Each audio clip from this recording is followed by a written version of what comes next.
ଦେଖନ୍ତୁ ଇଏ ତାଙ୍କର ମତ ସେ ରଖିଛନ୍ତି, କିନ୍ତୁ ମୁଁ କହିଛି ଆଗରୁ ମଧ୍ୟ କହିଛି ଯେ ଯିଏ ବି ରାଜନୀତି କ୍ଷେତ୍ରରେ ଥାଆନ୍ତୁ ସେ ତାଙ୍କର ବକ୍ତବ୍ୟରେ ଶାଳୀନତା ରକ୍ଷା କରିବା ଉଚିତ ଏବଂ ନିଶ୍ଚିତ ଭାବରେ ଯେ ରାଜନୀତିରେ ହାର ଜିତ୍ ଲାଗିଛି, ଯିଏ ଆଗରୁ ଜିତିଛେ ହାରୁଛନ୍ତି ବା ଯିଏ ହାରିଛନ୍ତି କାଲି ସକାଳେ ସେ ଜିତୁଛନ୍ତି। ତେଣୁ ଇଏ ଗଣତାନ୍ତ୍ରିକ ପକ୍ଷେ ଏଠାରେ ଚୋର ଚାଲିଗଲେ ବୁଦ୍ଧି ପଶିଲା ବୋଲି ଜଣେ ପୂର୍ବତନ 24 ବର୍ଷ ମୁଖ୍ୟମନ୍ତ୍ରୀ ଉପରେ ଟିପ୍ପଣୀ ଦେବା ନିଶ୍ଚିତ ଭାବେ ରୁଗ୍ଣ ମାନସିକତାର ପରିଚୟ ଛଡ଼ା ଆଉ ମୁଁ କିଛି କହିବି। ରୁଗ୍ଣ ମାନସିକତା ହୀନମନ୍ୟତାର ପରିଚୟ, ଏଥିରେ କୌଣସି ଦ୍ୱିଧା ନାହିଁ।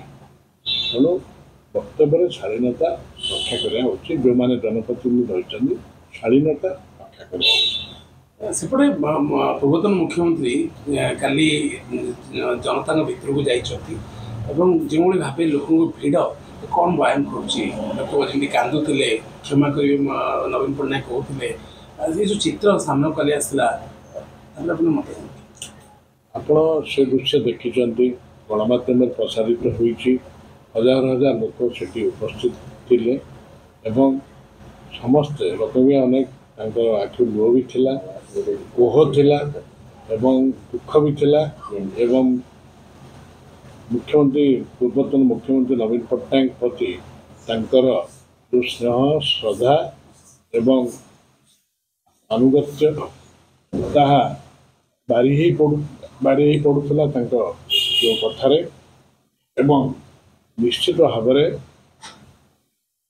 ଆଜିର ତାରିଖରେ ମଧ୍ୟ ନିର୍ବାଚନରେ କ୍ଷମତା ପଦପଦବୀରୁ ଚାଲିଗଲେ ମଧ୍ୟ ସରକାରରୁ ଚାଲିଗଲେ ମଧ୍ୟ ଏବେ ସେ ଜନମାନସରେ ଏବେ ବି ତାଙ୍କର ଛବି ଆହୁରି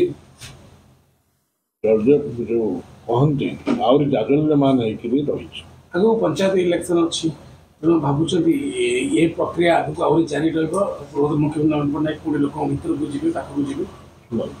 ଯେଉଁମାନେ ଜନପ୍ରିୟ ନେତା, ଯେଉଁମାନେ ରାଜନୀତିଜ୍ଞ କେବଳ ନୁହନ୍ତି ଜନନାୟକ ମଧ୍ୟ, ସେମାନେ ସଦାବେଳେ ସେ କ୍ଷମତାରେ ଥାଆନ୍ତୁ ବା ନଥାନ୍ତୁ ସେ ଯେଉଁ ପ୍ରକ୍ରିୟାରେ ସଦାବେଳେ ଲୋକଙ୍କ ଭିତରେ ଥାଆନ୍ତି ଓ ଲୋକ ବି ତାଙ୍କୁ ମନେ ରଖନ୍ତି ଏବଂ ଲୋକଙ୍କୁ ମଧ୍ୟ ସମୟକ୍ରମେ ଆନୁଗତ୍ୟ ମଧ୍ୟ ପ୍ରକାଶ କରନ୍ତି ବିଭିନ୍ନ ମାଧ୍ୟମ।